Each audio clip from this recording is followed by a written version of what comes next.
Hi there, and welcome to Fuzzy on the Details. My name is Fuzzy, and we've got a fun one for you today. I've heard a lot of folks new to the Marvel Multiverse role-playing game say that the reward system is a bit lacking compared to games like D&D. Well, that's by design. Game author Matt Forbeck did not want equipment and treasure to overshadow the superpowers in the game. But if you're the kind of player that likes to receive a little something-something after a particularly tough battle, well, this is the video for you. I've got a ton of flavorful options for you, none of which steal the spotlight from the superpowers in the game.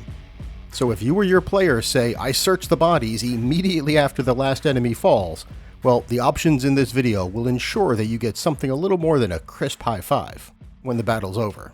Let's get into the details. Let's start by discussing a number of ways in which one-time uses of traits and tags can be used as rewards that are both thematic and useful.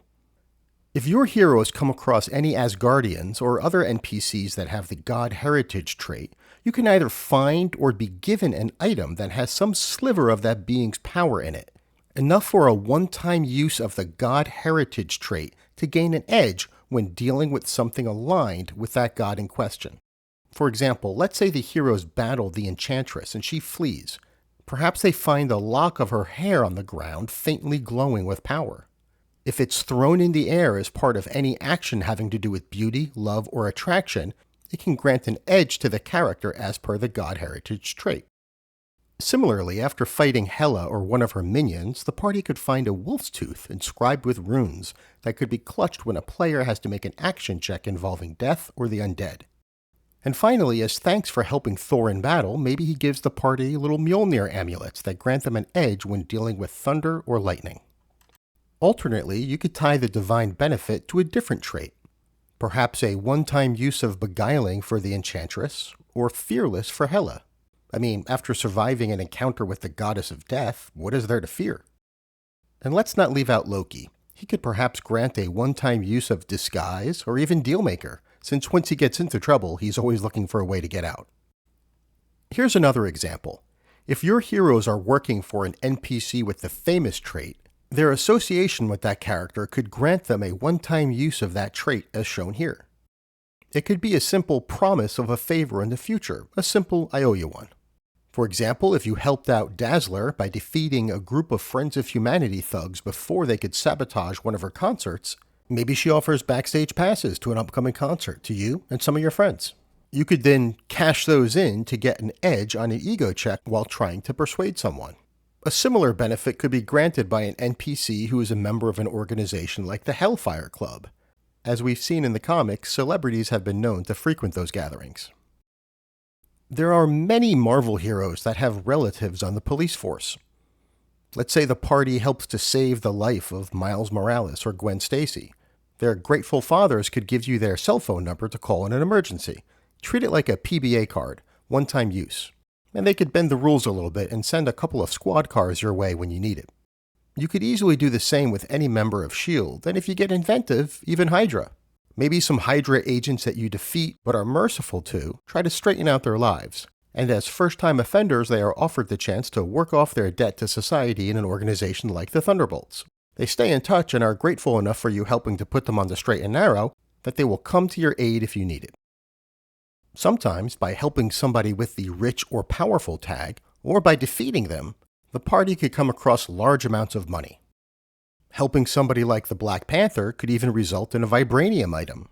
And maybe when bringing down the Fisk organization or a Magia crime family, you come across a safe with cash and jewels.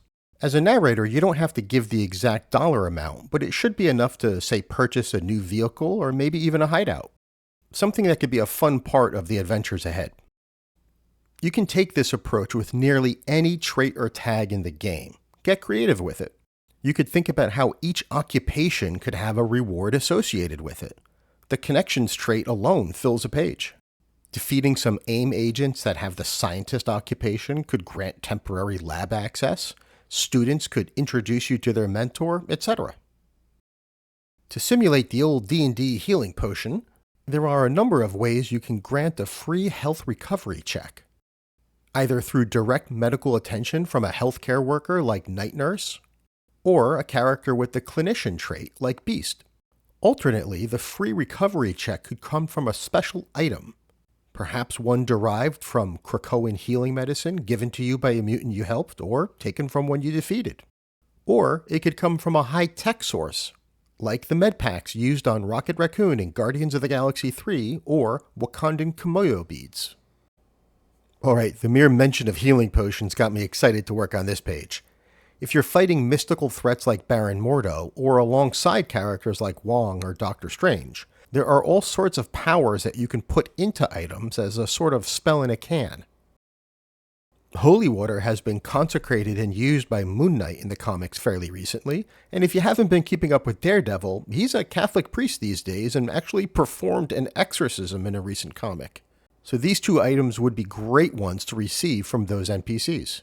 Mysterium is a rare metal in the Marvel Multiverse that is known for its anti-magic properties. Just a sprinkle of Mysterium dust could function as a dispel spell power. This could be found as loot after defeating any powerful character known to fight magic users. Or a magically sealed vial of mist could release its energy when smashed on the ground. And a marble-sized orb of Agamotto could be used as a kind of scrying device, used to detect the supernatural. Speaking of Agamotto, the use of powers from the magical power sets need not be tied to an item. If the party gains the thanks of a Sorcerer Supreme or any wielder of a powerful magical artifact like Ilyana here, they could cast virtually any spell on behalf of the party as a one-time reward. Generally speaking, using any item on this list should take a standard action and use the same amount of focus that the power would. And finally, something a little more mundane, but no less fun, there are all sorts of tactical or military equipment that you could acquire from defeated enemies. Taking out a bad guy with the military background, for example, might score you some weapons that would otherwise be difficult to find in your game. 1d6 frag grenades, or maybe a submachine gun. Or you could create your own unique weapon that relies on elemental powers. In Cataclysm of Kang, there are multiple places where the characters could score some Hydra jetpacks. No reason you couldn't hand out a few as a reward in your homebrew game. An assassin could have a high-powered scope that you could get and affix to your own rifle, turning it into a sniper rifle when needed.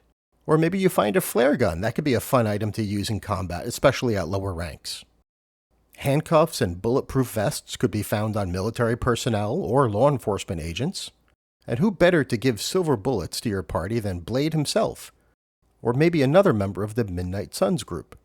See my homebrew videos for more ideas like these. I've put the link in the description.